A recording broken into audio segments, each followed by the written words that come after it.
mañá no Consello da Xunta vamos a aprobar un plan de 30 millóns de euros destinado a conquerir 44.000 persoas desempregadas que atopen o seu emprego.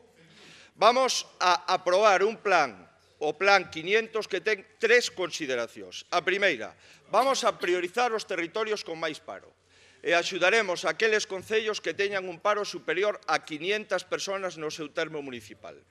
A segunda, vamos a fomentar a cooperación e o 70% dos concellos galegos que teñen menos de 500 persoas en paro, vamos a propoñer que se unan para conseguir esos fondos e que afecten os parados dos concellos con menor población en paro. E a terceira, señoría, vamos a incentivar o obxectivo final do desemprego, que é obxectivar e seguir traballando nos concellos onde se consiguen máis postos de traballo. Señoría, isto é un plan, son 30 millóns de euros, son 44.000 persoas que se poden ver melloradas as súas posibilidades de emprego.